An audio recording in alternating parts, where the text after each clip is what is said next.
Hi, folks. Nick Tuckert here with the Historical Fencing Guild.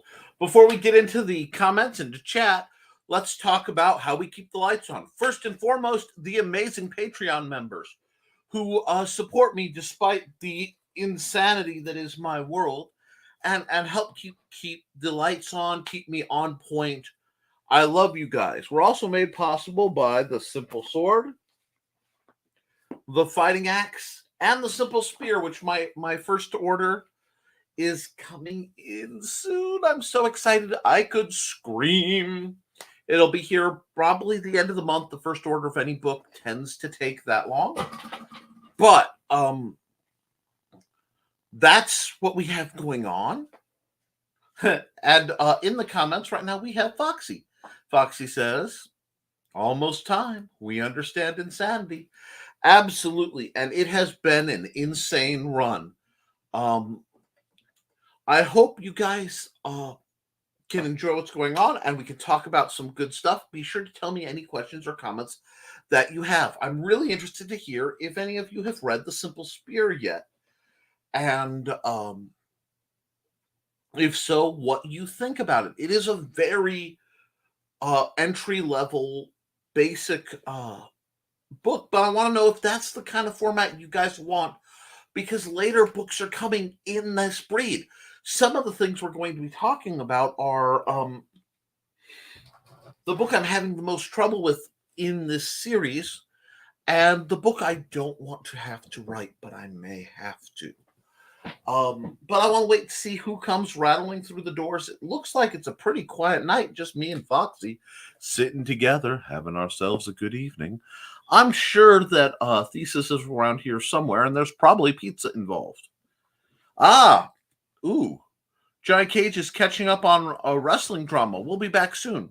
Completely understood. Thanks for the heads up. And guys, don't worry about be sure to hit the like. Be sure to share. So that we can get this around. Hey, Joe. Joe Bachman is coming in. Morning. Good morning. Good evening, folks. Missed the morning show, but was able to make this one. Brother, you missed the morning show. It had ups, it had downs, and I spent the last half hour in full brother love mode. For those of you who know, you know. Gall, sometimes I think I missed my calling as a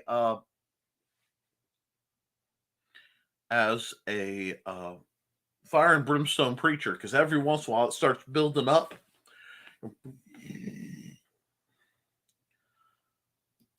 Also, I thought about crashing. You should have. If you're in the area, Joe, you're special. You know what a mess this place is. You come down anytime you want. I'm going to tell you. No, I'm not. I'm going to leave that one. That one's a little personal. But I'll ask if Trelana checked her messages about the joke I found that I told Amanda and how she responded. For the rest of you, well, we'll see if it comes out. But Joe, answer that question for me when you get a chance. And apparently, Foxy is drinking way more apple juice than you should be. Okie dokie. We're, bringing in fall however you choose to. Yeah. Okay. Sorry. I know I'm usually more together, but today I'm a little taken aback by some of the shenanigans I've been dealing with, and we're going to talk about what's on the menu. One thing we want to talk about is we got some stuff. If I'd been able to drag myself out of bed after being up until 2 a.m. working on website issues, I would have. I was in Monticello last night. Oh, wow. Okay. No, but sleep is far more important, guys. When we talk about the physicality of what we do as martial artists, as creators, we have to remember that sleep is vital. This is a very strange banner for someone who's been fighting insomnia as long as I have, but we have to talk about this because today's video on Nevermind the Furthermore, on my other channel, the Nicholas Tuckert YouTube channel, featured this as a primary discussion. And I really, really think that it needs to be talked about more, because one thing that a lot of martial artists are very skilled, but we are poor athletes. I am slowly working towards getting better with that, but given my assorted deteriorations, it's a push pull, and I am not where I want to be. But we can all work to be better.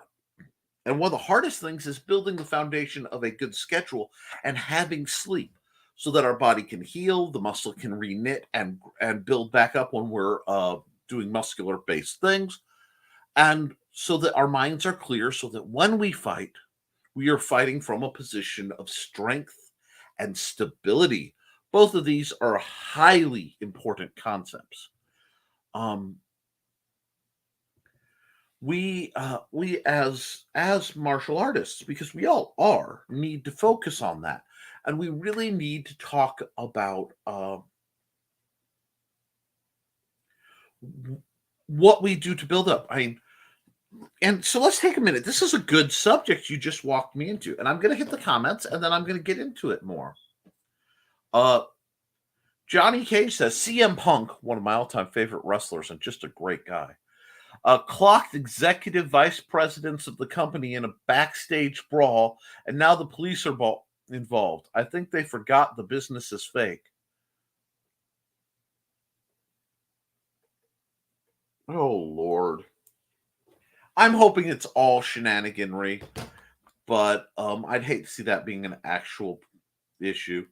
I was going to show up about 30 minutes before the show, do my usual routine in the chat, and then see if you want to mess with anyone by having me on cam starting the show. Yes, yes, always. Get your fuzzy butt over here. Hang out with Stuart the Sword Cat. Be advised, he occasionally toots like he's a dog about 5 times the size, but that happens too. That's funny. Police get involved a lot. And yes,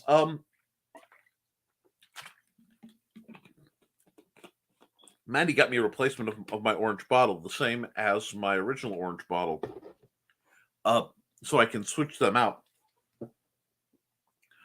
Uh, it's been a good day for me. Actually, it was a cruddy day, but we're making it better.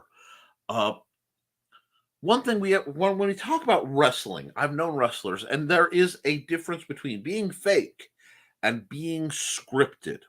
Okay, when you see a fight scene in a movie, the number of takes that occur, oh yes, most of them are developing talent in rent-a-cop uniforms. Usually, I will ask my wife questions as soon as she gets off the phone. Wonderful, do so. Insomnia has been a factor since I was sick. Just got used to it.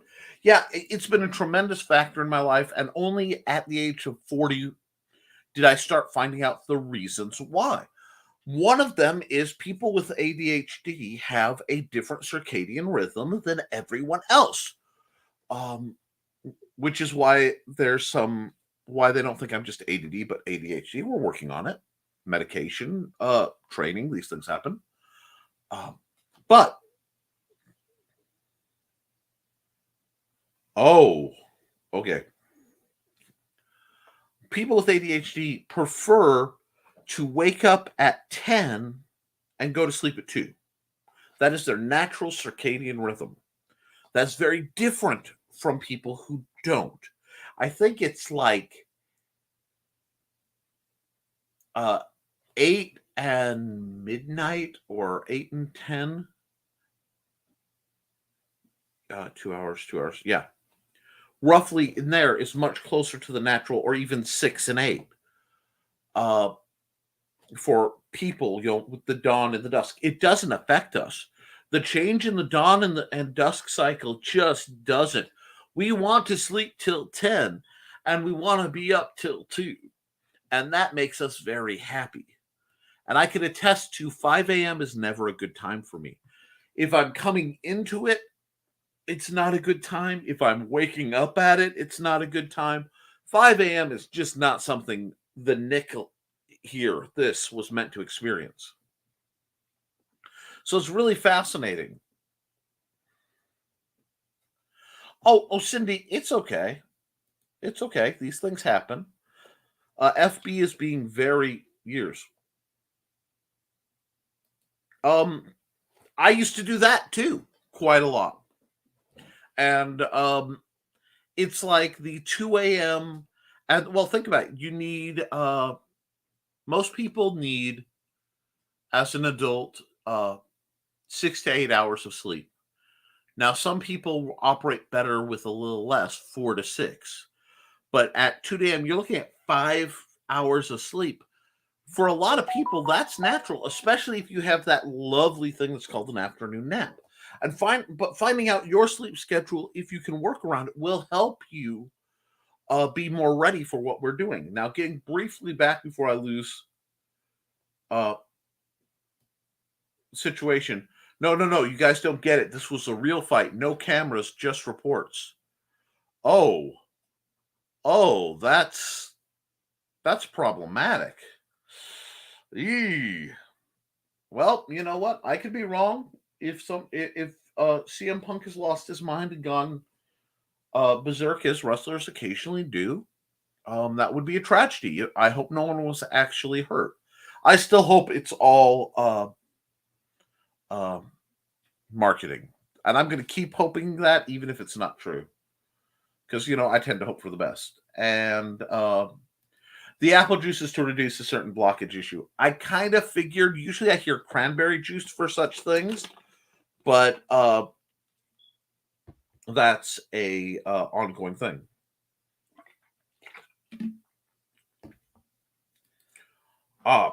Punk's dog was in the room, but it was Punk's best friend who bit somebody. Whoops! No charges were pressed on Larry the dog as of now. I hope so, because yeah, you leave the dog alone. I'm not saying we may need to mail CM Punk a box of pencils if something happens to the dog, because that would be an inappropriate thing to say. So I am not saying that. I hope the poor pup is innocent of people drama. Punk has his reasons, and I'm on his side so far. Excellent. As somebody who studies violence, uh, I do not condone illegal violence unless it's absolutely necessary. And then when you commit an illegal violent act, you have to understand that you are um, subject to the legal ramifications of it. And while this is going on, Cindy Cap is in full plug mode. You must get all of Nick's books, Amazon.com/Nicholas Anthony Talker, and tune on into this show at 7 p.m. Central, 8 p.m. Eastern. And that's what it is where I live. Right here on the Historical Fencing Guild YouTube channel. That's its proper name. There's talks of suspension and firing from the main office. That would be tragic, but if he suddenly shows up in another league, it wouldn't surprise me. No pizza tonight, rotisserie chicken. You got to mix things up. We planned to go out for pizza today, and Mandy wasn't feeling very well, and some things interfered. So I ended up making subs in the truck. We got all the stuff to make a sub, and it was quite delightful. Walmart made subs are a great deal cheaper and really tasty. But okay, I'm prattling a bit. I've lost my mind, but Stellari needs $30 to fund. Okay, folks, somebody go to bit.ly/Stellari and put down $30 and let's get that funded for her. I know that's not what the show's for, but I'll throw that out there just because I love Cindy. Pizza probably blocked things up more with the cheese. Understood. 3 guys kick the door of his locker room down. It's just him and his best friend's wife with a broken foot and the dog. When everyone was angry, he was severely provoked. Yeah.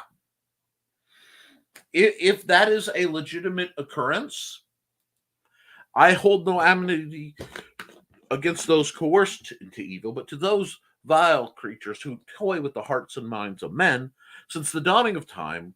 Anyway, sorry, an old spiel. Just the 108th demon hunter Yoko is here. Devil hunter is Yoko is here.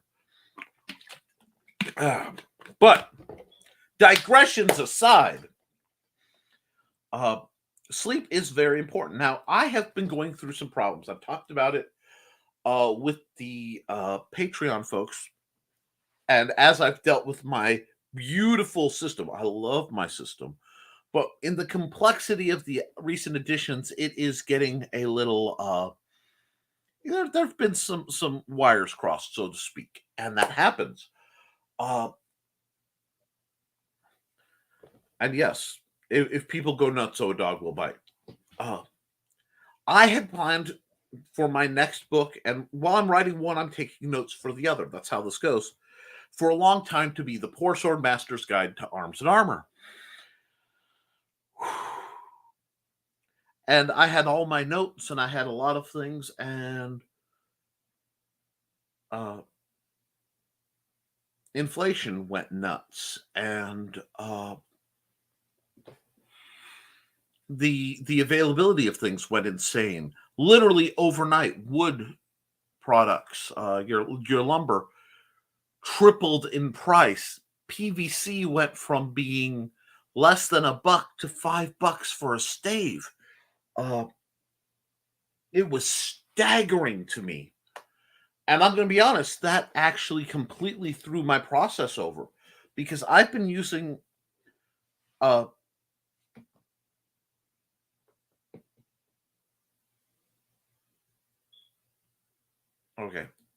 At Foxy, the dog was surprisingly, it was Punk's trainer who did the biting because he wanted to make way to his wife. Okay. That's pretty extreme. I've dealt a lot with adults who bite. Most of them were special needs oriented, but that's a staggering thing.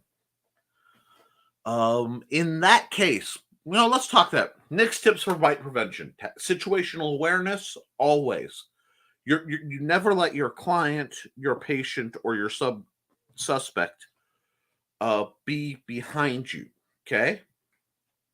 Well, you don't mess with the wife, man. Yeah, that's true. And nicholastucker.com for the links to cool stuff. And that hopefully will be upgraded soon. I know I've been saying that, but behind the scenes there's been a lot.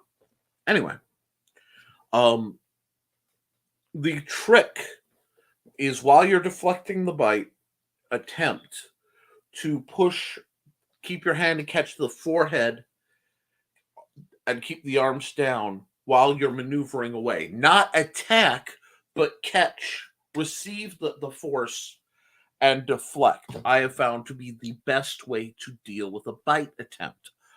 I am proud that I made it through my entire professional career working with some of the most infamous clients in the region, and I never once had a bite successfully nailed on me. I had a student in a later class attempt it, but that only caught cloth because I was fast enough to get out of the way, but my shirt wasn't. We have to think in these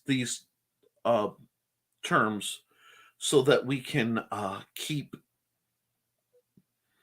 what we're doing away. Now, I didn't say jack the person in the throat because that isn't the proper response. And I want to get into that on a new project. The book I don't want to write, but I may have to. Getting back to the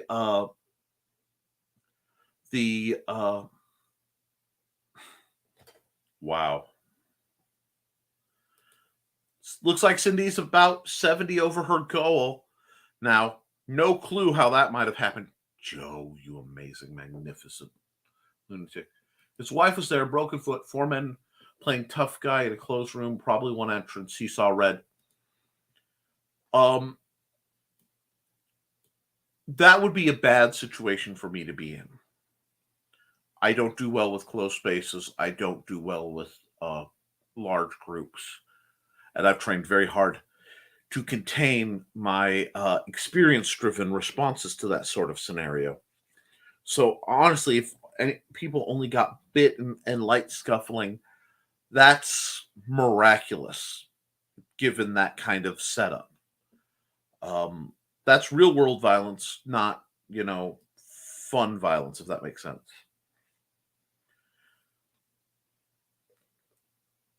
Can't really blame the guy. Sue someone. I'd see red too. There are two sides of the room: side near the exit and side away from the exit. Be on the side near the exit as much as possible. Almost always. And let me ask you this: would you guys like me to do a video, either pre-recorded or in my usual format, breaking down my approach to situational awareness and responding to assorted problematic stimuli? And I know I'm being very careful with my language here.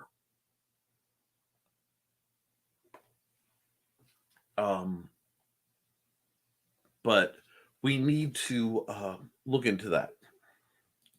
See, got me thinking. Let me see. Let me do this. I've trained to handle a fight, but But if I'm completely out of my mind with anger, would I remember anything? That's a great point. This is why I've broken up fights. I've literally stopped sparring matches because somebody was getting angry. And when you fight, excuse me, I'm sorry, my hiccups are acting up. When you fight mad, you lose intelligence points. I mean, it's just proven. So the battle that we must focus on as martial artists and as students of survival. Ooh, I like that. Students of survival. I love a good turn of phrase. Because it's not even defense, it's beyond that. It's survival. Is you can't let yourself get mad in the situation. You have to become analytical. You may have to become cold. I mean, you may have to understand that you have to do in a survival real world conflict whatever is necessary to neutralize the threat while making as few other threats as possible. And this is phrased carefully because we're not talking about sparring for fun here. We're talking about actual fights, actual conflict, actual consequences. This is blood, guts, and veins in your teeth time.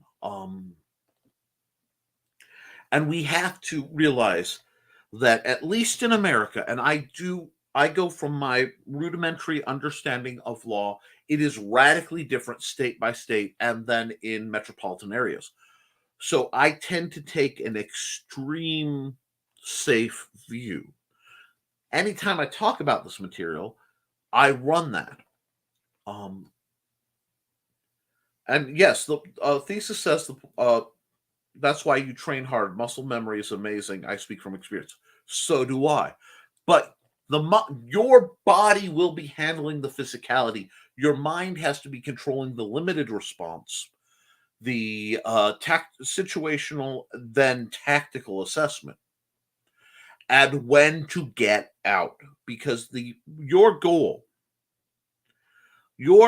first and foremost is to get home to the people you love alive in a physical conflict.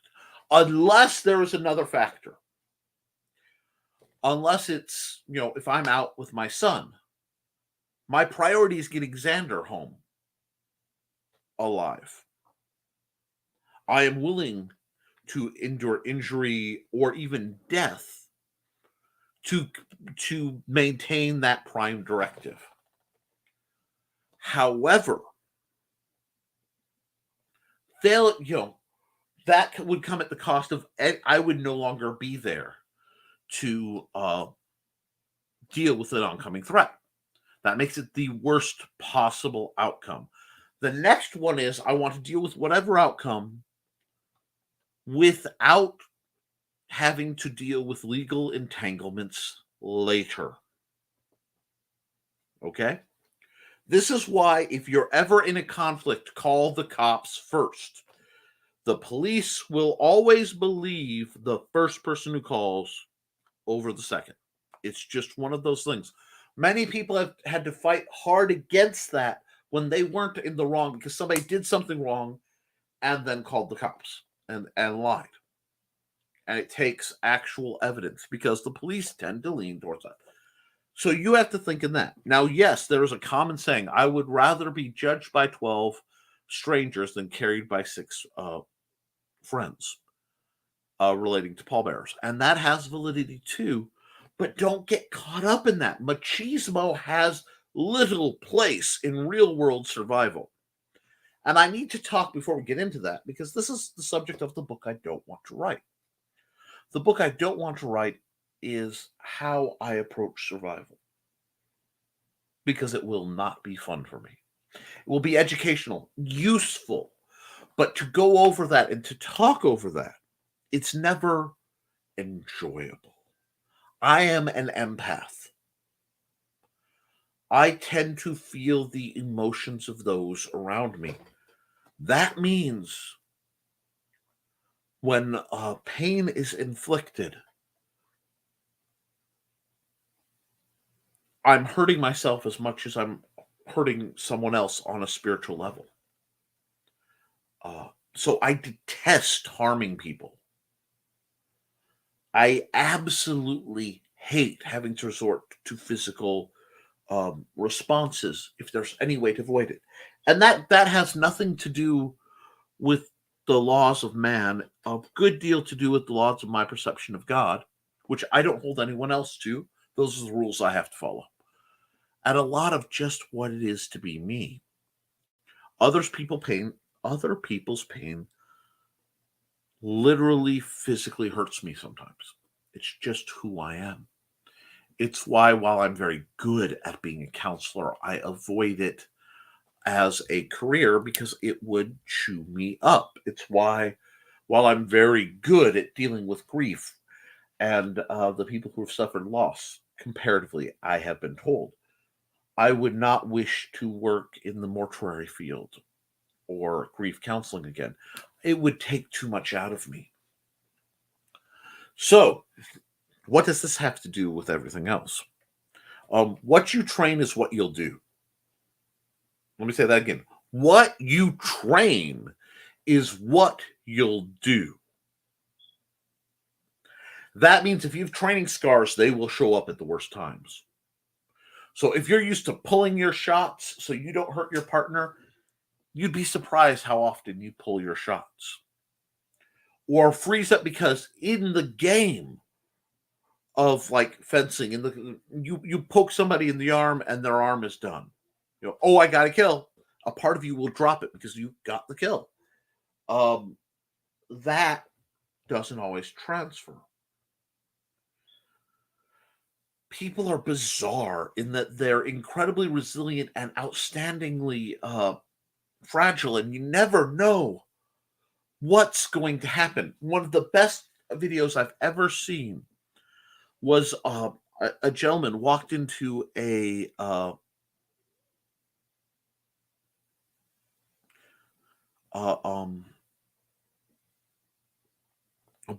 like a BJJ MMA fighting club. It says, "I'm going to teach you a different style. Rule of self-defense." Okay, and I can't remember what he called it, but it was like verbal judo. And what he said is, "Let me, you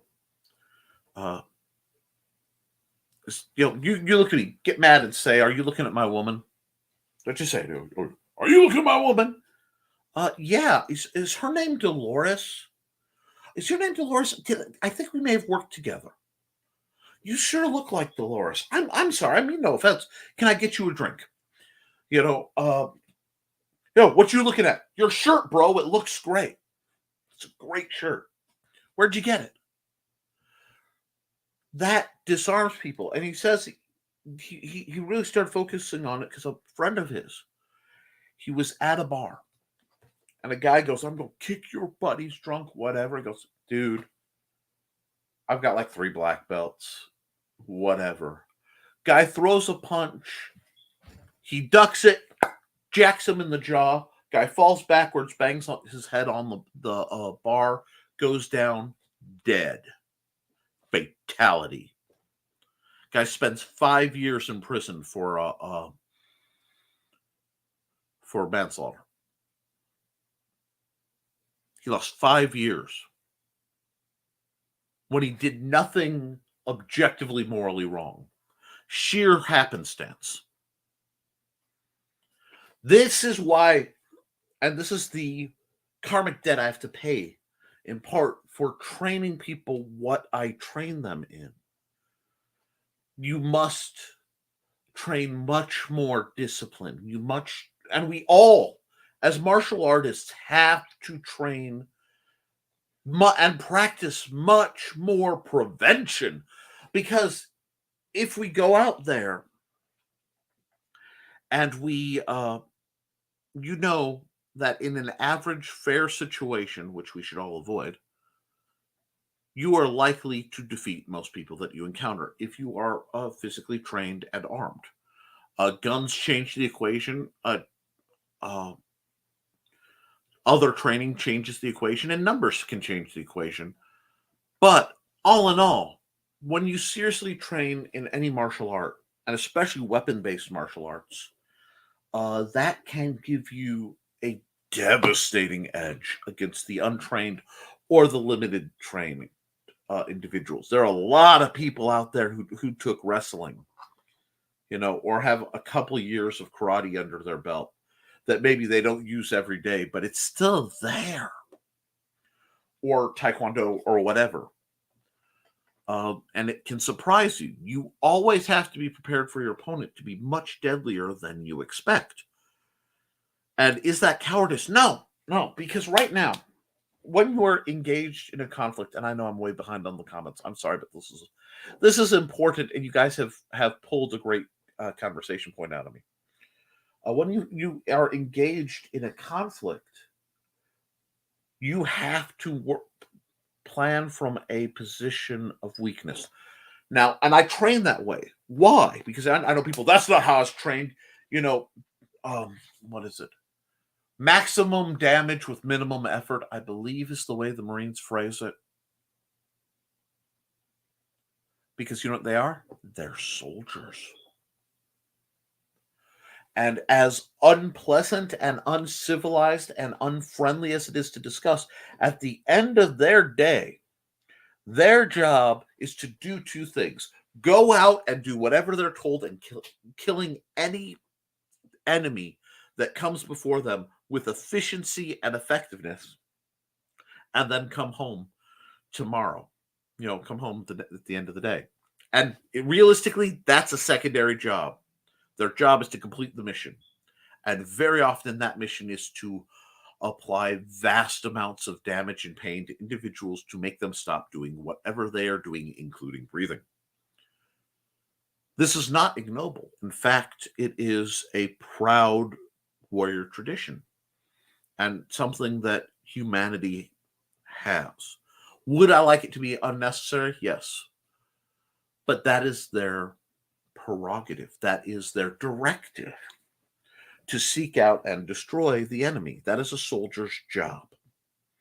And they do that to protect the fat little people like me, so I don't have to. Have no illusions, friends, that the only reason that we are not speaking different languages, or many of us dead, or in ways worse, and there are worse things, is because rough men and women stand vigilant in the night against the forces that's out there. That is their job. They think that way. They train that way. That is why it's so difficult for them, for real combat veterans, to reintegrate into society. And I don't think we deal with reintegration well enough for them. It's not fair to them. We've given them a set of tools, and we've made them into something that's very useful as a people, as a culture.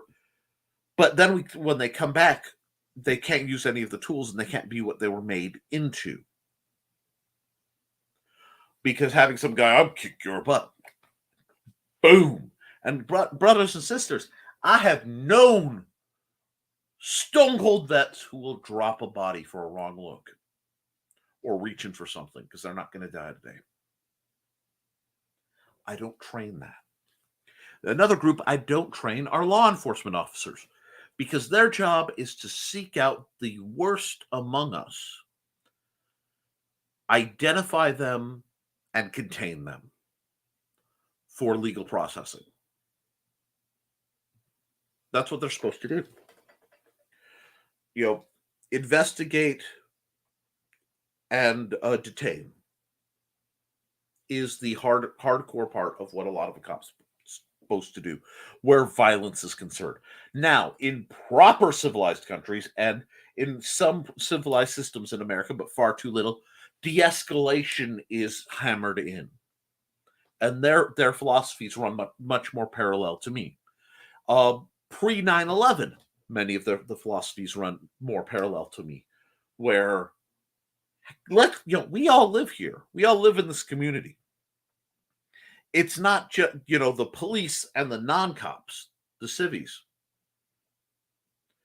It's the police, a member who is in the community, who is a police officer, and a community member. And there was a conflict and they're trying to resolve it. That level of de-escalation is vital. And it has become increasingly underappreciated, to the point where we have a gestalt in this country where excessive force meets excessive resistance meets excessive force. Because if you're worried you're going to die for a speeding ticket, what stops you from running the cop over? Because you'll die anyway. That kind of logic is what broke a lot of our country. And the police have to deal with that. But what about us? This is where we get into what I do teach, what I do profess. First off, absolute, if I were to call it a system, I call it applied cowardice. Go ahead, mock me, laugh at me. Many people have. But taking the concept of applied cowardice takes your ego out of it immediately. To say, yep, I'm an applied coward. You can just feel the. That's part of why I do it. I like to see who can understand where I'm coming from. Because my job is not to be Billy Badass. And pardon my French there, but serious topics sometimes bring out serious language from me. That's why serious language exists. We have to train as civilians, as the people who aren't supposed to go out monster hunting, to recognize what's going on, see the signs of predation, and avoid it. And that is the same. I've been in major urban cities, although there aren't many non-urban cities, but you know what I mean. And I've been in some pretty primordial woods. And there are places where they feel very similar. So you start to think the same way. If you can think, where is the bad guy? There are games I play with myself, because gamification is a great way to stay involved. It keeps it from becoming the terrifying hypervigilance, which, with my experiences and some of my homegrown training and then other training I picked up, is at times a consequence. And I've learned to channel it. When it turns on, I just start scanning everybody till it calms down. Or I leave, depending on how it feels. But I'll talk about what I mean by scanning people. Scan the situation, though. Okay? You should know multiple exits everywhere you go. And you don't need to look at the blueprints. You walk in a room, you go, there's the kitchen. The kitchen has a back door. There has to be a service door. In almost every modern restaurant that you go to. Because think about where you go. You go to wherever you work. There's no excuse for not knowing your way around there. I mean, if it's your first day, okay. But then you study the maps and you find and make strategies. Now, wherever you work, they'll have strategies in place. But the problem is, if the threat comes from inside, they know the company or the school's strategies because they've learned it the same way you do. So you have to have your own. That's a reality, an unpleasant truth that we all deal with. So have exit strategies. Never go anywhere without an exit strategy. This is why I hate not driving. I hate riding with people because I have to rely on them to both be present and sane enough and non-intoxicated or whatever to functionally drive me in a way that could be under duress out of places. I hate that feeling because then I have to rely on somebody. But the other thing you have to do is you're constantly paying attention. So the best advice, this is my phone. I love my phone. I draw on my phone. I write on my phone. I talk to you guys on my phone. I shoot videos and pictures on my phone. I even play a couple games on my phone. But when I'm out in the public, unless I'm actively taking a picture or I'm on a call, I'm off the phone. And if I'm on a call, whatever, I am doing it with my back to a wall, literally doing whatever I'm doing, keeping an eye on everything around me. Always. Don't do this. Don't do. Yeah. Yeah. I end up sitting at the bench at Walmart all the time. I'm not sitting there doing this. I'm watching the people walk by. And you start playing games. Games you can play. What's the mood of the people? What are their jobs? I call it Sherlocking. You start to get a feel. And you don't have to be accurate first, but you can get online and test. There are lots of body language videos and things you can take to improve this. But you do that. Another thing is, what's wrong with this picture?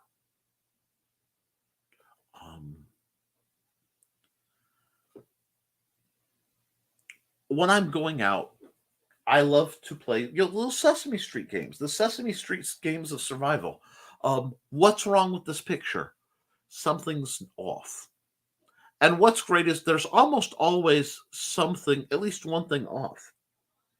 And if you can't find it, you need to be paying attention because either you've missed it or you are it. And that can come into the line of one of these things is not like the other. That's another Sesame Street game that I love. You know, who's acting out? Who doesn't look like they belong? And this isn't about racial profiling or anything stupid like that or gender profiling. This is about paying attention. For example, I'm sitting again at Walmart. I love to play these games at Walmart. I know where the exits I'm supposed to take are. I know the exits I'm not supposed to take are. I know where I can get some pretty good cover quickly. I know where I can get pretty good concealment quickly.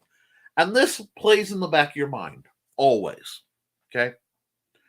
If you were not safe, if you were out, you were not safe, you need to know these games. Once you're at home, you have it established. Home is both more familiar and less safe because a lot of times in your home you have more dead-end zones that you're in than any other place, or your car. So you need to be aware of these things. But back to Walmart.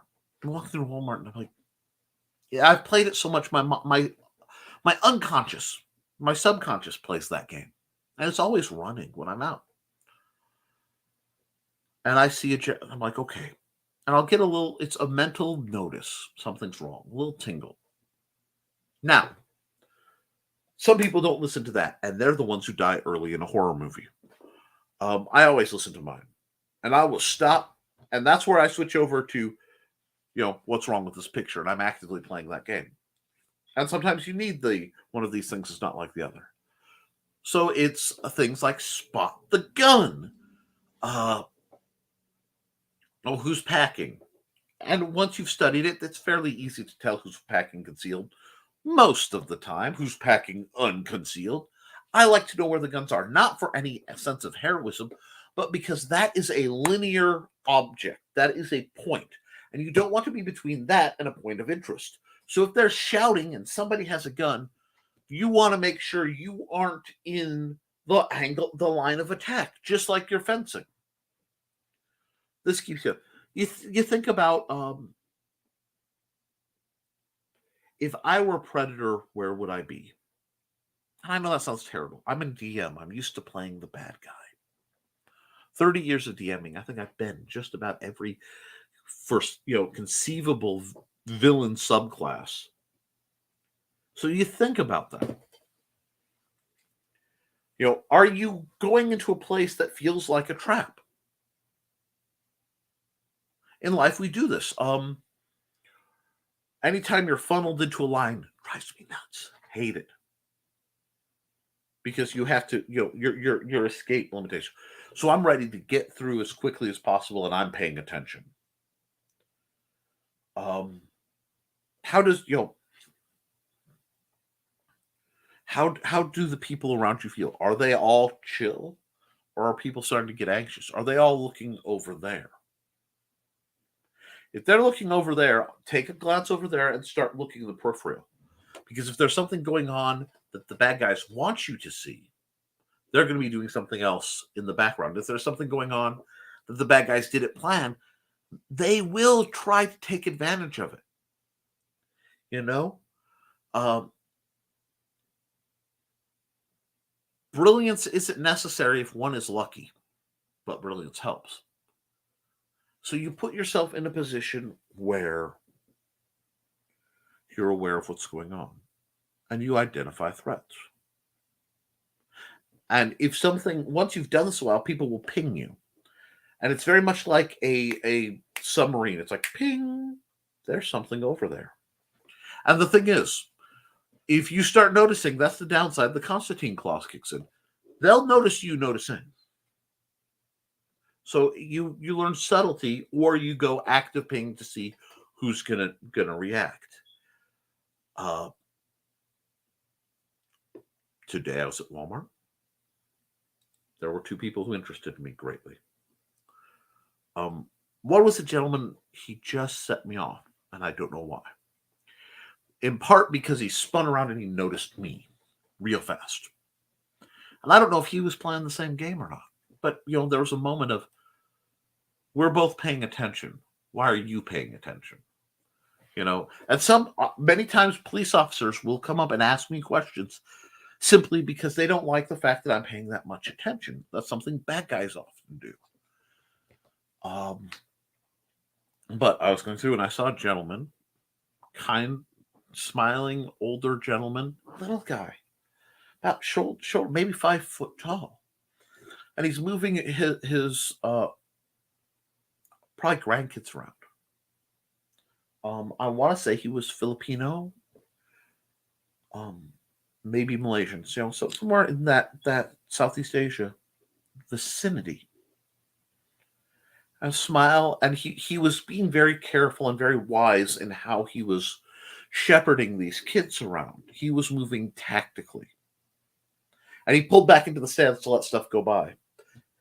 And that's probably why I noticed him, is he was moving like somebody who knew how. And as soon as I saw him, I understood why. He had a number of tattoos. Now, I'm not saying anything about tattoos, and many of my friends have tats.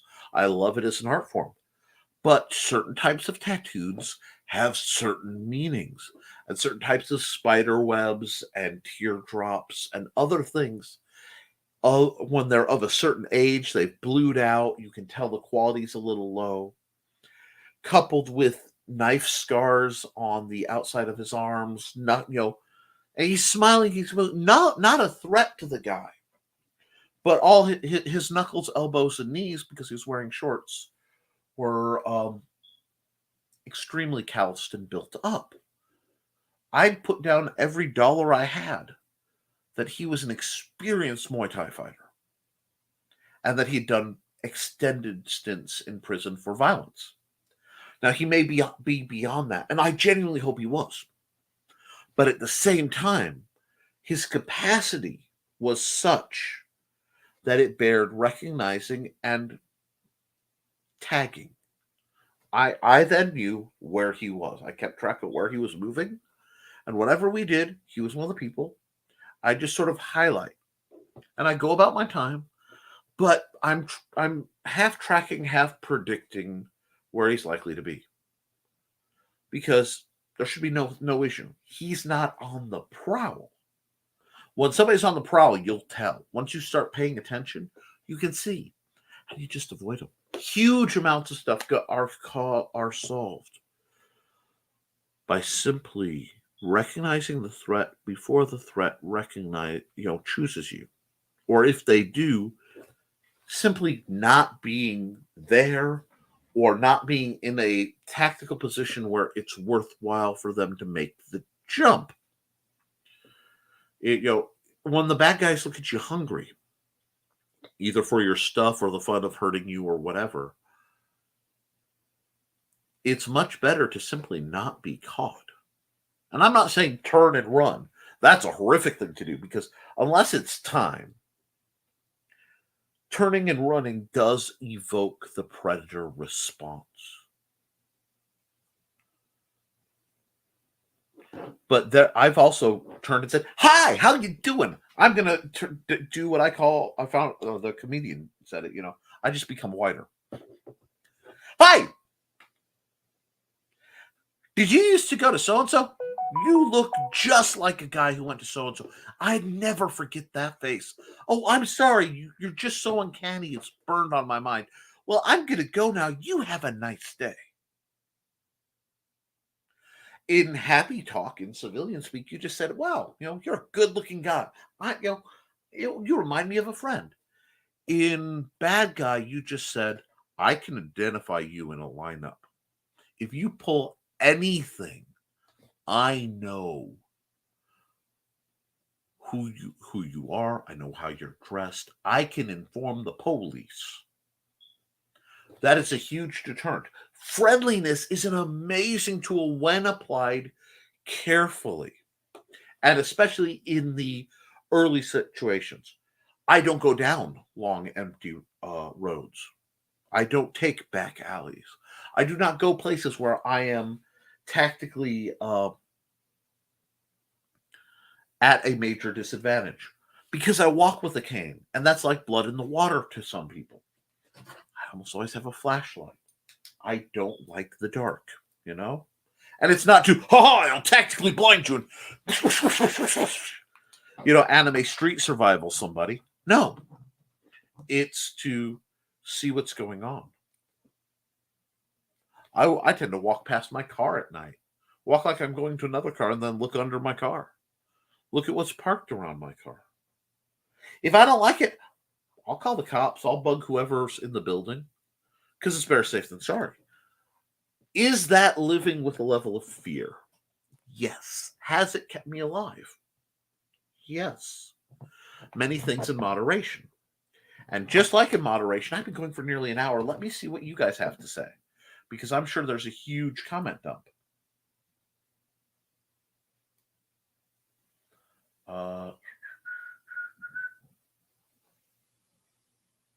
There's a noise outside. I'm going to have to check. But I will check that later with what I was going to talk about today, probably. Wife had a broken foot. Got me thinking, but in anger, yeah.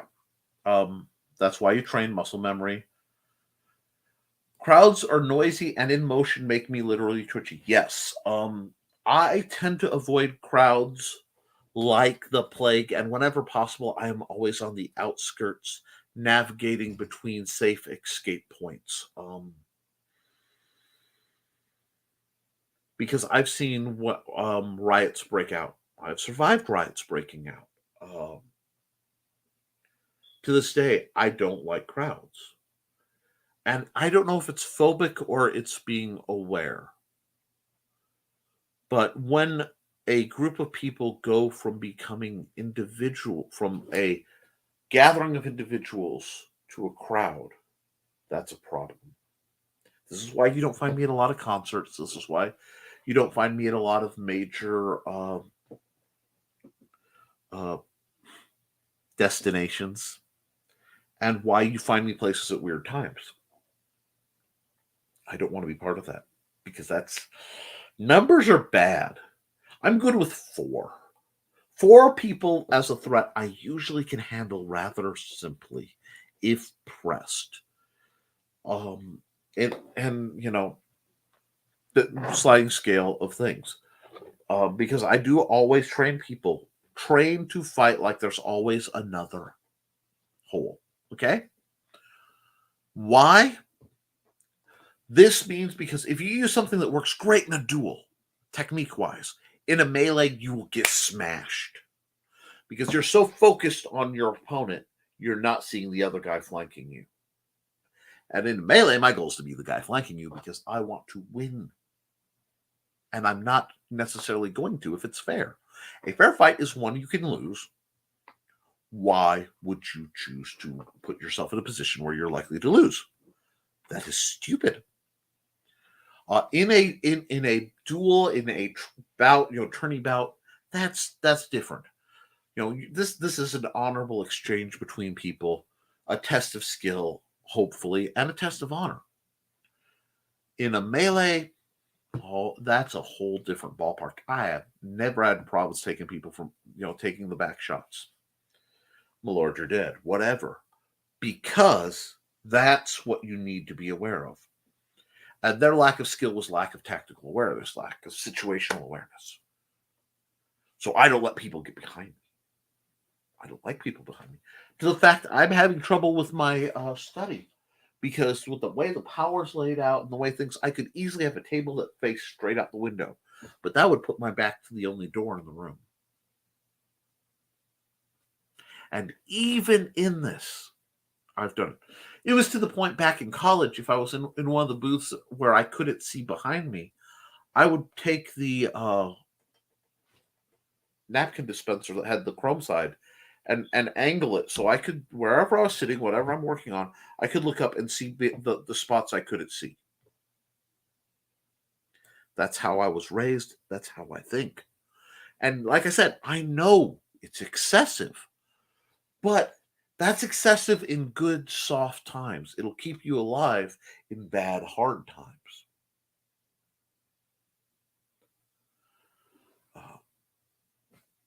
So that's why I do what I do when it comes to my behavior.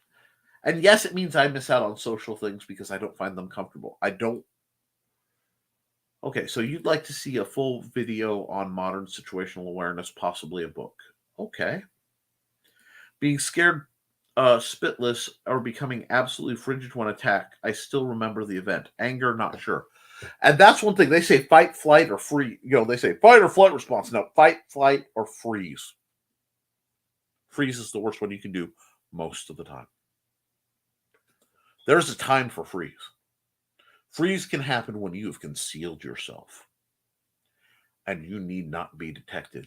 Then freezing happens. Freezing definitely comes up when you revisit it. But I will encourage flight whenever possible. And legally, to my understanding of self-defense, and I'm not a lawyer, it is far better at every opportunity. If you have an opportunity to flee, you do. Okay? If there's a fight and somebody pulls a knife on you and you whack them in the knee and they go down, run. Run, don't walk, get the heck out of there.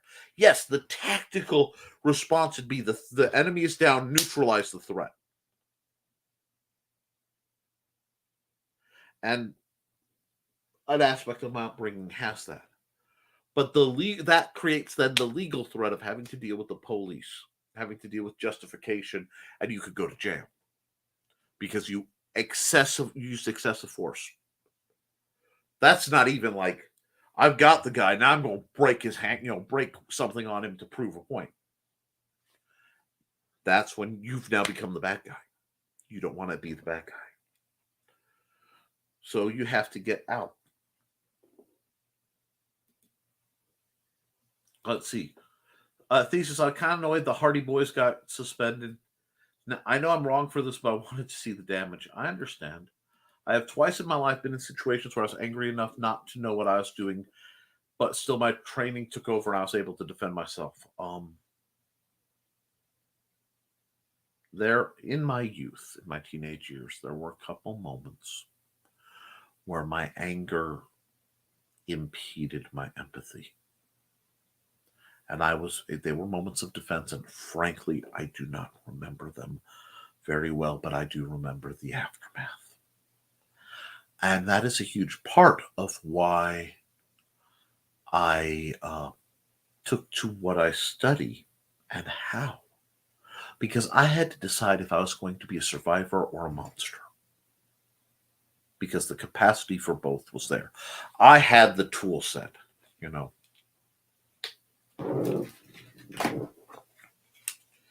This is the mini K bar as given to the Air Force, I believe. It's by Ontario Knives. This is a tool that may be a weapon. Throughout certain aspects of college and my hiking times, when I was doing art, you see the shiny parts? That is from the graphite taking the powder coating off. This was my pencil sharpener. And in my hands, I can carve things. I've carved toys for children with this. Bushcraft things, fire sticks and hooks and useful things. I've also used this and the threat of violence at points in my life to defend my life. It can be many, many, many things. But the nature of it never changes. The definition, this is still, a 4.5-inch blade, 5-inch blade. It's not terribly long. Want to say 10 inches overall, something like that. Its weight never changes, save for the difference of some lost paint or some applied blood. That's the reality of a knife. That is the unpopular reality of a knife. That's why it sits in a sheath that wasn't designed for it, because it was the only sheath they had. It was a display. And it sits here. I believe in reminders. And I was correct in my deployment of that. Had I not, I would have been shot dead. The gentleman did not die. And I use gentleman loosely as a kindness. I did not die. We both got to go home. Because I was fast. And it was literally, you round the corner, you bump into a guy. You both bump into each other. He's leaving the bathroom. You're going into the bathroom in a public park. As innocent can be. And he jerks his shirt up to unholster a 38.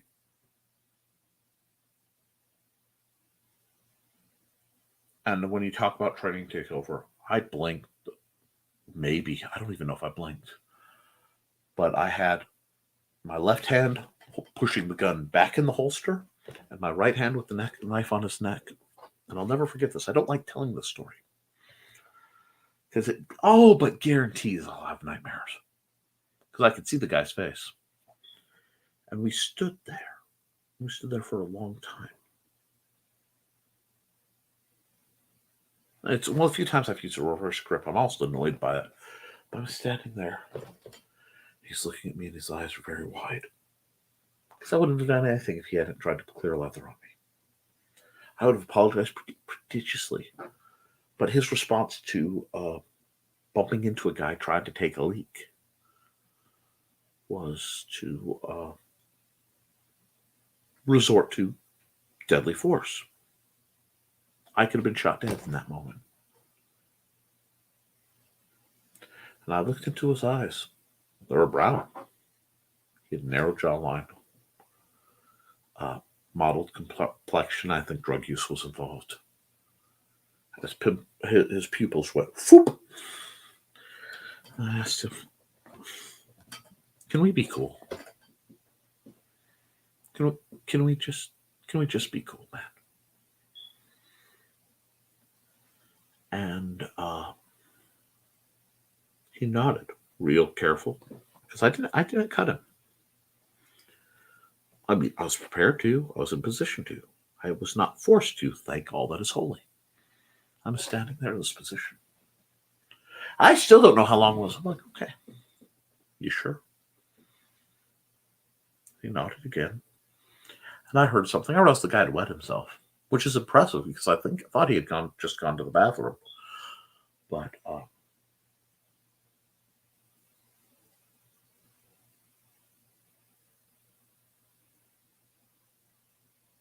said, okay. And I backed up. My dumb self brought a knife to a gunfight. And occasionally I will tell the story. because it was dumb, very foolish. I was incredibly fortunate because at that time I had reflexes that were scary. Very few of you have seen anything close to what I looked like when I could spar in my prime. I was fast. At this point, nearly deadly, so real world deadly. And he left, and I did my business because I still had to go to the bathroom. And I carefully came out the door, and he wasn't waiting. I went to talk to my wife, and then some shenanigans happened that are another story. But my point to that is, if I didn't have the kind of awareness and the kind of quick scanning, I'd be dead. My son would have never been born.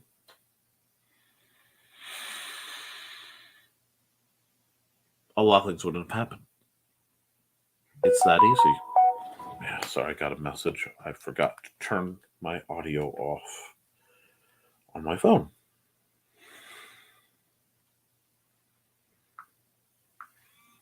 There we go. Okay. It was a good message, I suspect. Yes. Okay. Joey, she got the message, and boy, did I need that right now. Still have problems with that. Still have nightmares about it, how close I was. Because in any outcome other than that, it would have been nightmarish. But it drives home the necessary for vigilance. Now, I don't want you to become hyper-vigilant. I don't want you to be twitching at every noise and afraid to go places. That will erode you, and you'll be so exhausted and stressed out from it if a threat arrives, you might not see it because you're chasing ghosts. But it's necessary, I think, to talk about that sort of thing. Because if you don't, one, it's the mental effect of it sneaking up on you is the thing. And two, you have to keep that in mind. I don't have big, bad hero stories because I've never been that. I'm not big, I'm not bad. Well, bad, maybe, at points in my life. Now I'm just a fluff ball. Possibly squid-eyed fluff ball, but that's a whole different thing. But if I'd been looking at my phone when I bumped into the guy, if he had followed through with what he was doing, which there was no reason for him not to, I probably would have been gut shot.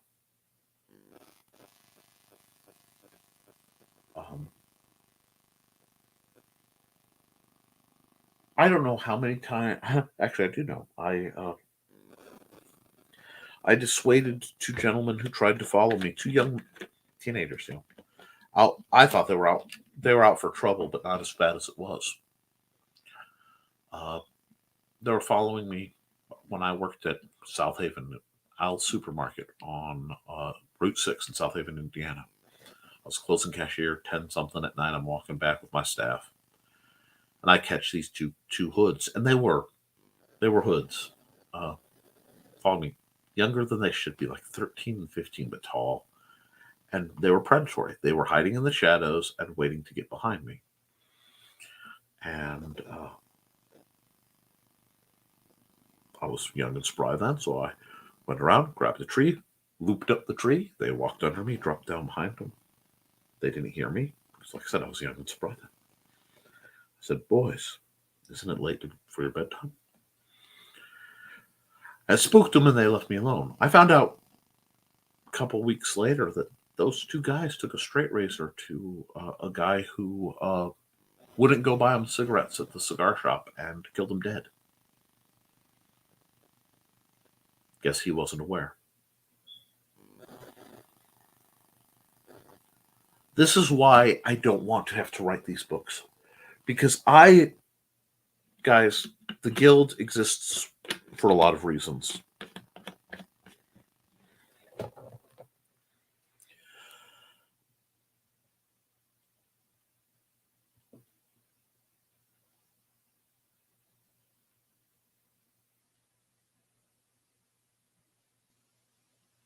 Sorry, I have to deal with this for a second. There we go. I'll deal with that after the show. Some good and some bad. Some people have lost some people lately. So my phone is a little more active than usual. The guild exists for a few reasons. Partially, it is because I have a passion that martial arts are for everyone. And I want you guys, everybody, to be able to chase the dream. And use it to become stronger of character, not just of form, not just of facilities, guys. To deal with what comes emotionally, mentally, socially, and physically better than you would otherwise. To recover from injuries that you can't talk about.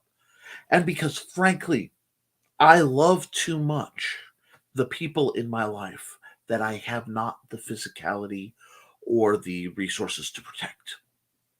So the only thing I can do is try to impart skills I know that will keep you alive, because that's my priority. I want to keep people alive. And then if I can make them happy, have them have a better, more enriched life, awesome. But that all comes from keeping people alive. And that's why I do. That's why I'm on Nevermind the Furthermore, building up authors, because authors are a difficult lot sometimes. And that's why I'm right here helping people who want to learn, regardless of organization, regardless of age, regardless of health, regardless of wealth, orientation, that whole ethnicity thing, all that junk. I don't care. If you want to learn, I want to help you. That's why I keep my books as cheap as Amazon will let me. That's why I keep my stuff as accessible, and I do videos that tell a lot of what's in my books for free so that people have access to it. And that's why I think it needs to be shared around. But I've been talking a whole lot, and I'm running late. So let's go through because I've got a huge comment dump. So let's go back through this. Modern situational awareness. See the damage twice in my life. Okay. A lot of people underestimated Punk for his UFC record, but the truth is he had 2 more UFC fights than most people, and he KO'd one of the dudes here with a torn tricep. Yeah, I believe it. Pleasant update. We could use those. I'm sorry if I got a little too serious tonight. This chicken tastes so good tonight. Wonderful. Revel in it. Enjoy it. A good meal is a good meal. I probably could go make a Subway sub, because the Subway sub I had, oh, I fat guy down, was so good I might make another. I'm not sure yet. That's a tough thing to rehash. Risks, flashbacks, and persistent memory triggers. I have a lot of things between riots and personal incidents. Some I tell, some I probably never will. Because I have that right. But I find my problems, my mental, my fears, my anxieties, my self-doubt, all of it gets much larger if it's allowed to be in the back of my mind. But if I can spin it to the front and analyze it, and as long as I can analyze and think and plug it into the mental processes, it pulls it down to a manageable size. It's when I'm not looking at it that it kind of... So I have to check on these things and see how they hit, how I've grown. And I also, ironically, for everything, I have memory loss. And the cycle of remembering these things does keep them real and keep them accessible so that I don't forget why I train, why I help people. It is my belief that you should always try to be the person that you wish you knew. It's the Uncle Iroh clause. If you can't find Uncle Iroh, I guess you got to be Uncle Iroh. And that runs parallel with there are 2 approaches to suffering. One approach is that if I suffered, everyone should. And the other approach, the one I try to follow, is if I suffered, needlessly. I want to do everything in my power so no one else has to feel that way. And if more people walk that route, there'd be much less misery in the world.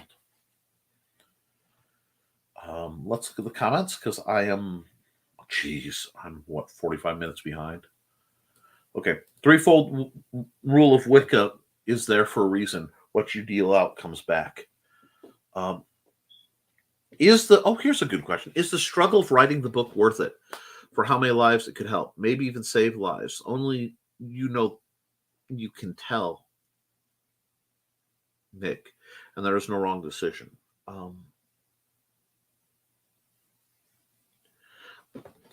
You guys don't see my screen, so I'm gonna do something and see if I can do something. I'm gonna shrink you guys for a second because I want you to know I have no time to kind of make this up. But let me see. Can I do this from here? Okay. No, I can't. Let me see. Because what I need to do, I'm gonna hide your comment. But share screen, and I'm going to go entire screen for a moment. I'm going to share it. Now, if I shrink, wow, that's a thing. If I shrink this, and I'm trying to shrink this down as much as it will let me. Get it where you can see my cluttered information. Oops, it's not doing what it should do. Sort by item type. I was cleaning it up. This is my screensaver, and I hope it's visible for you guys. Actually, let me try something real close right here because I realized what I did wrong. Do that. There we go. Sorry about the exception, but hopefully you can see now. Short-term discomfort, long-term gains. That's my background. Black, white lettering. And we're gonna, not that. We're gonna remove that and get back to normal. Why have short-term discomfort, long-term gains? Is because I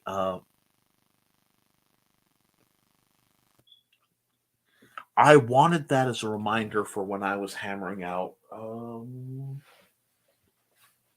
it go? I always misplace it when I want to reference it on the show. Here it is. I think. Nope, that's not it. That's Big Zombie Robots. Where did that go? The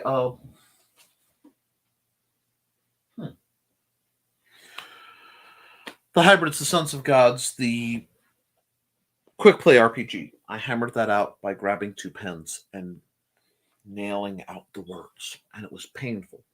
And I mean that literally. It physically hurt to do that because my nerves felt like my hands were literally on fire and being sliced open with an electric burn in each wound all the time. So I tend to do the hard thing, but that one will take me a long time to write because you have to go through how much of the pain of writing this down can I do? How much of it can I safely do? Because I do not want to inspire more violence. Because if I shared everything I know how to do in the wrong format, it would be handing tools to bad guys. So it requires a level of caution that is not easy. And that is part of the burden and the karmic debt one has when one teaches applied violence. Oh, 1 second.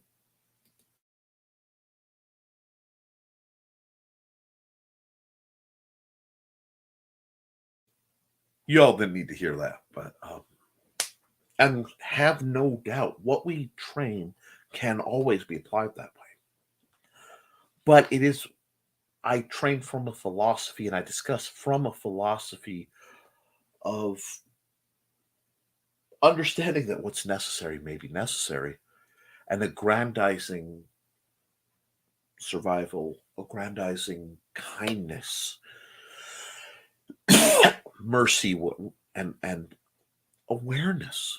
Because being aware will keep you alive. And you guys, all the people in the chat, literally all the people out there who watch this, whenever you watch this, I want you to understand something. The world is full of people, and a percentage of them are vile, hateful creatures who will despise and hate people with no reason. And I don't just mean they'll lean towards one form of bigotry or the other or another, but they literally just hate people. Maybe they're sociopaths, maybe they're psychopaths, maybe they just feel they suffered, so everyone should suffer. I don't know. But if they can irrationally hate with such severity that they destroy lives, I can irrationally love. So I can say this in a very platonic, in most cases, hi Trey, uh, you know, serious way. I love you guys. I do. I genuinely love you. Your happiness makes me happy. Your successes make me happy. I mourn your losses in this world. And I lament your hindrances. And because that's part of why I'm so tactically aware. Because as much as I'm aware of the bad guy out there doing bad things, I'm also aware of the little kid who's lost, or the person who's obviously grieving because a relative passed, or the person who's confused on a subject. My best friend in the world is Trelana Bachman. I love you, Joe, but I knew Trelana. And we became friends because my awareness had me going, and I walked by and I happened to hear, what's the difference between a catapult and a trebuchet? And I was walking and I'm like, Nick, mind your own business. And I just hit that wall of both fate and my raw Nicholas going, excuse me. And I spun around, as any good history major would go, excuse me. I happened to hear, I hope I'm not intruding, but I happened to hear, you asked the question, what's the difference between a catapult and a trebuchet? I proceeded to answer, a catapult is powered by rope tension, so it's like a big spring that launches it. Much weaker, short of a trebuchet is done with a counterweight. And my usual gestures and drawings. And, if you have any questions, I think I recommend her. She speak with Dr. Dusinkiewicz, my mentor in college, and one of the smartest men I've ever had the privilege to know. I believe today is his birthday, either today or yesterday. I believe today is his birthday. While I doubt this because he's watching this because he's a staunch pacifist. If you are, sir, happy birthday, Giannis. I hope every dream you have comes true. But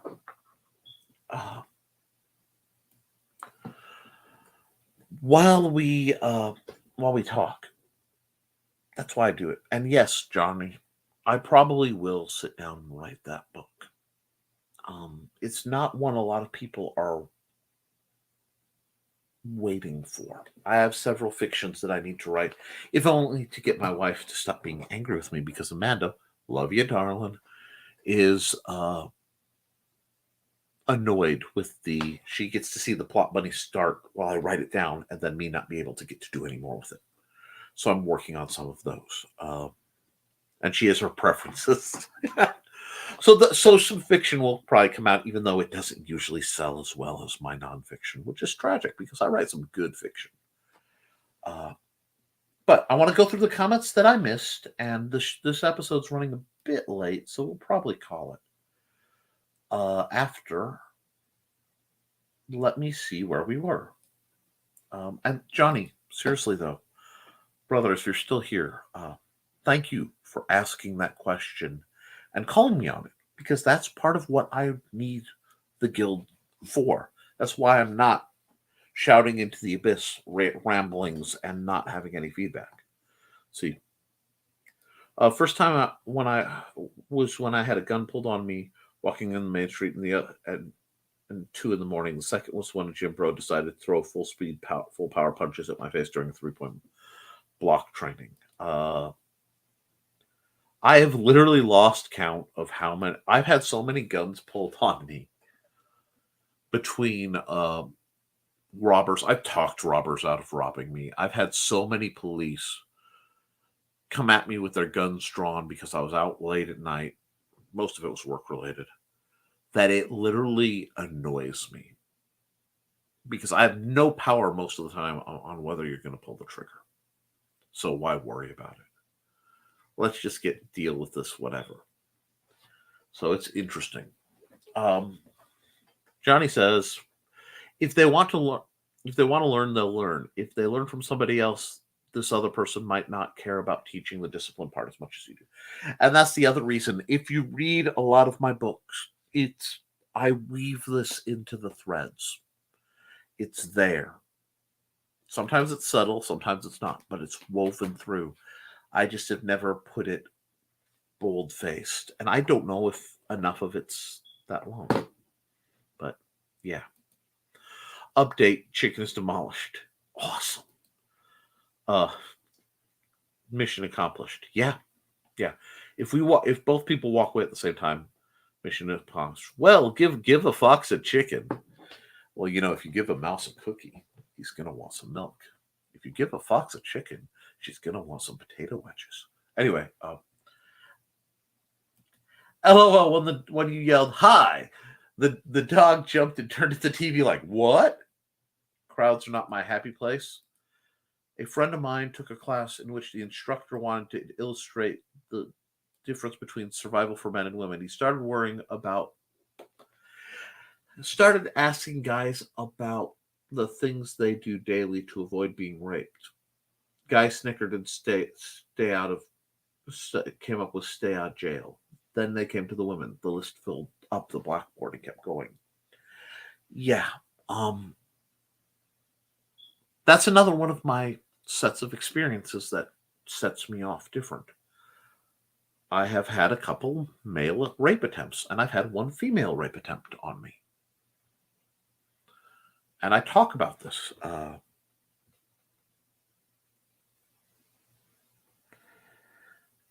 Because it needs to. But it does give me a different perspective than most men. Most men are utterly clueless. Very few men have been victimized to the point that they can't help but seeing that as a constant option.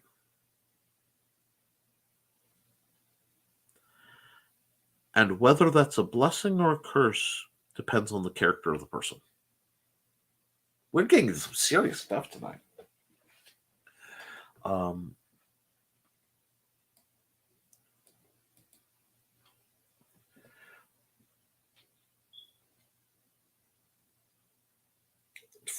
Cindy Kep says, freeze was essential twice when I was cornered in the apartment by a guy who outmasked me by a lot, armed with a knife.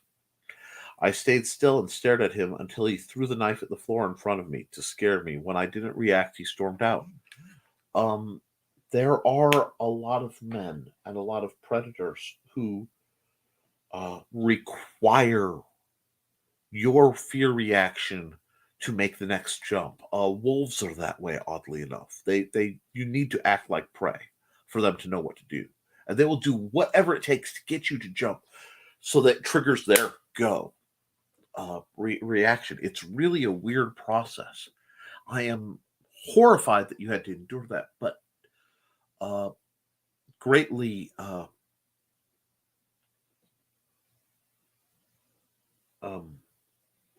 pleased that you're okay. Um, I had a gentleman hold me up by my throat off the ground against a wall, put a knife to my throat, and say he's going to kill me. And at that time, being who I was, I said, okay, it still won't get, give me your money or I'll kill you. I don't have any money because I stopped bringing money. It was better to go at that time where I was hungry than risk being a drug. What? You can have my empty wallet. Killing me won't change anything other than you'll get caught. And to see a dead-eyed individual look at me and realize I genuinely, and at that point, one of the lowest of my life, I genuinely didn't care. And ironically, you're right. That freeze is probably what saved my life. So it's there for a reason. But physical freezing versus mental freezing is different. Don't forget to like and laugh. Yeah, I know this is a bit of a chipper one. This normally I try to keep things upbeat and go and build you up. But sometimes we got to talk about the hard stuff. And I can't. We talk sword fighting. We talk fencing. We talk marksmanship sometimes. And where all that overlaps.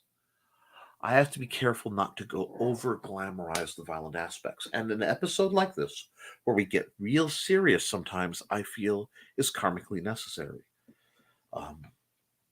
I hope it seems to be reacting okay with you guys. My shrink has called me paranoid. I prefer to be aware. There's a wise quote that said, "Paranoia is just another form of longevity." Laura K. Hamilton wrote it for her character Anita Blake, and that's definitely one I hold to. But you have to control it, or it controls you. And with stimulation, you will have moments of hyper vigilance, hyper awareness, where everything is super crystal. You know the range to everything. You know who's carrying what, how they're moving, what their emotions are. A huge torrent of information rushes in, and the only thing you can do is ride that wave. Acknowledge it and work your way through it, just like you're swimming in a rip current till your brain settles the heck down. And or get out of there to a place where you're quiet and you can center. And you have to breathe. Always breathe. Everything is breathing.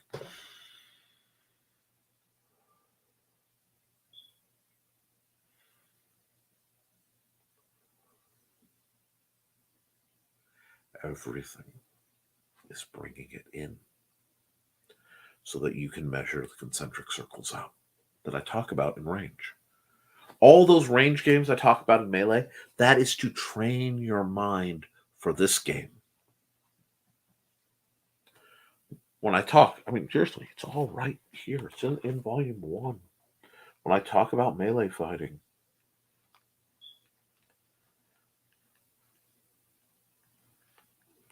I think I went past it. Yep, there it is. My favorite chart. This happy little chart page showing. This one time it's showing up on 96. It shows up earlier, but this little chart is life. Identifying threats, prioritizing them, and dealing with them, usually by evasion. That process is what turns unwielded paranoia. It's just like unwielded aggression or unwielded stamina or anything. Growth without control becomes cancerous and it destroys the system. But when it's focused, it becomes a tool. And that's what I'm going to do. Another pleasant anniversary update that Thesis has given is yesterday was 4-month anniversary of me waking up part bionic and I'm feeling stronger every day. That's what we want to hear. Let me see how bad this comment dump is. That's a comment dump. Okie dokie.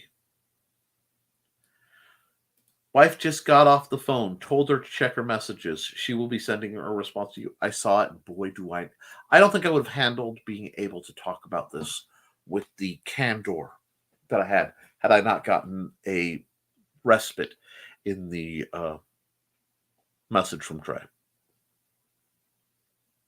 You guys are my world. like my family here, and you guys, you're my world. Thank you. Nickception. Yep. Nested windows. Let's go. You just won solitaire. Whoop. And instead of scrolling down, it has now highlighted everything. Come on. There we go. Get the small arms. Yes. Small arms. I'm really proud of small arms. If you like the way I tell my stories, you will like Small Arms. Small Arms tells a war story on Praxis 5, where lumbering behemoth battle walkers called Battle Supremacy robots, also known as Big Stompy robots, rule the battlefield, but it comes from the perspective of a tanker named Moses, and he saw some stuff, friends, family. He saw some stuff, and his journey into horror and damage very much mirrors some of my own, and in that he was unmade, and he stayed vigilant, and he was prepared when the problem came back. It's a great book. I love it. It's on Amazon. Read it.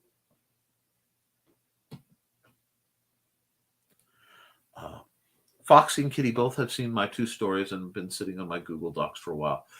They don't tend to bug me about it, though. Write your stuff. Trust me, Monday, Wednesday, Friday, 10 a.m. I am hosting Never Mind the Furthermore. Pull out my hat. Hop on that show. Talk about your writing difficulties. We will help solve them and motivate you. That's what we do. Johnny freaking Cage. Don't mean to overstep, but can't help myself sometimes. Glad it didn't bother you. No, see, you're honest. I overstep all the time. I am a compulsive meddler. You are honest, and that is important because that needs asking those kind of questions, get those kind of answers that need to be told. That's not from a place of rudeness. That's a genuine, I have a question, and it's a sincere question. And because of who I am, I value that. So thank you. That's not being a jerk. That's not saying it to disrobe or whatever. That's being. When I know how stressy I get when people bug me about a thing. Yeah. But I meddle. It's who I am. When a man is victim of a surprise sex attempt or assault, society laughs it off. Happened more than I'd like to admit in my teenage years. Sometimes in public, people don't care. To this day, I just want to be left alone. Well, you're not alone in that front. And society does laugh it off, and that is wrong. But I never will. And my group never will. And should anybody, mighty swings the banhammer, long may it swing. I won't mess around with that. Anybody, if you share something about some a trauma you survived, and it's a real severe kind of trauma thing, and somebody speaks out of turn on that subject, I won't have them on my feeds. I don't care how profitable it is.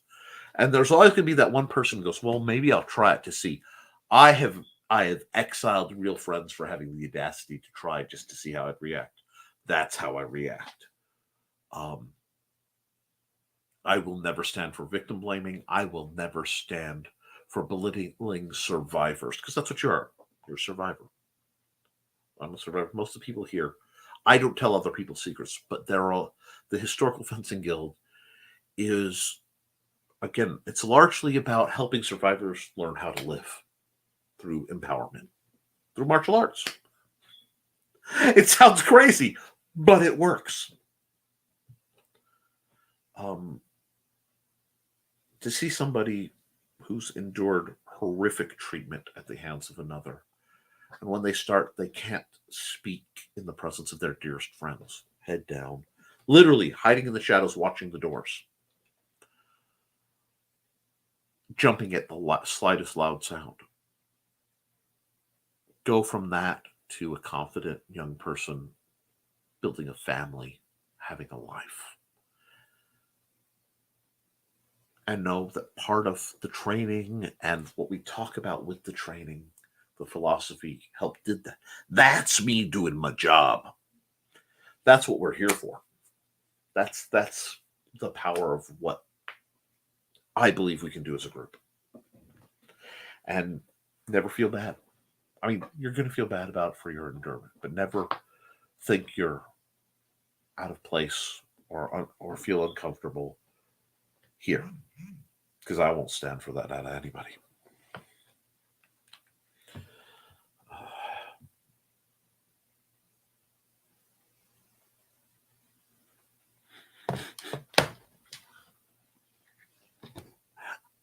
I'll get to her as soon as I finish the show. Okay. Wow. Oh, I bumped the thing. Let's see. There we are. I bumped the thing, and when I bump the thing, it shrinks the. My tablet's still hooked up, and every once in a while, something happens on my tablet where it shrinks the text. It keeps the mood light though. It breaks the tension.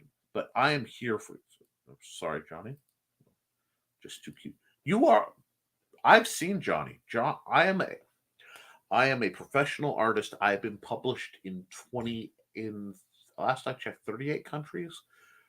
At least that's what I was told by the guy I did the game design art for the con. It went on in 38 countries. Beauty is part of my business, and Johnny is a beautiful man, and I'm totally comfortable saying that. Thesis says, I've had no less than 3 women attempt sexual assault on me, 1 successful. Might not have been violent, but was still assault. Absolutely. Do I clock her right now? Well, if I do, all of a sudden people will care. Yeah.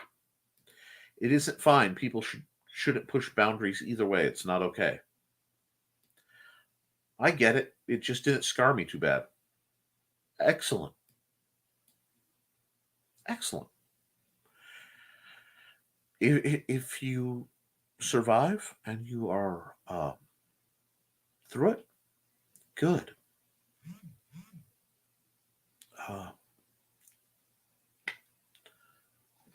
Other than that, that's all we can do. We can keep walking and try to help people.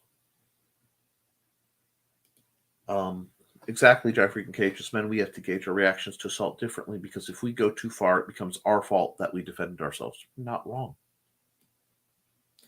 Sorry that some people suck. Yes. One day, my ex walked up to me, slapped me for no reason, and walked away. I grabbed her by the arm to stop her, and then someone in the van slams on his brakes to lecture me. Saw the slap and didn't say a word until I grabbed her arm. Yeah. We love you too, Nick. Not the thing. Yeah, well, I honestly don't know what thing I was referencing, but we'll get to that. Let me do that. But guys, this has been a heck of a show. I've gone nearly 2 hours, and it's been an important one. I hope you guys have learned some stuff, and I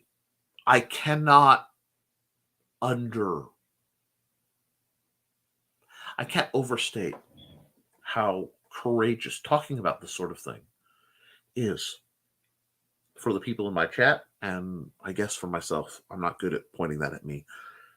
That's not my mojo. But achievement, you caught up with us. Yeah, I caught up with you guys. It took a while, but this is part of why we train. It gives us back our power, and it lets us remember our power. And in my case, I train a style that relies on focus so that I don't become susceptible to the anger of the monster I could be. And with that, I've been able to help others. So thank you. Syndicate says, thanks for hosting the adventure. It has been a privilege. Please like, share, subscribe to this channel. If you wish to help out financially, any donation either to hold on, I think I have that here now. PayPal.me/Nicholas Dockert is welcome, or just join my Patreon. You'll get access to my books as I write them, access to videos ahead of other people when I'm doing pre-recorded stuff, and basically anything my patrons ask me to do on this channel, I try to do. Because I see you as you're my employers. You're the ones who make what the service I do and out here possible. So thank you. It is quite late, so I hope you all have a wonderful evening. And, well, there went my comments for a second. Let me make sure I haven't missed any. He had to work for it tonight, for sure. Yeah. I don't mind it because it's important. And don't forget, tip your host. We covered that. One of those words, my sign off. Do your drills, because doing your drills means your body will know what to do when you need it. Keep your eyes open. You got to watch your six. You got to know what's going on. Real world spooky stuff, but practice and fun, apply in real world. That's what makes humanity work. Be kind to yourself and each other. Does that need definition, especially in light of this episode? I don't think so. But, and as always, guys, thank you for supporting your local swordmaster. And I'll be fine. This is just a little more real than I get to be. Usually I get to kind of turn on my Nick's performing face. And that wasn't what was needed tonight. I wouldn't have done this if I didn't get the vibe that someone somewhere needed this told. So to whoever you are, God bless you, whatever you believe he, she, it, they to be. And there are always better days coming. I will see you guys Monday on Nevermind the Furthermore at 10 a.m. and Wednesday and Friday. I can be found on Nerd Bacon as the slightly more moderate individual on 9 a.m. on Thursday mornings with Luke Stone. And of course, I will be right here at 8 p.m. Eastern, 7 p.m. Central for the folks in the other time slot in Indiana for another episode of the Historical Fencing Guild live stream. Love you guys. See you soon. Do something fun.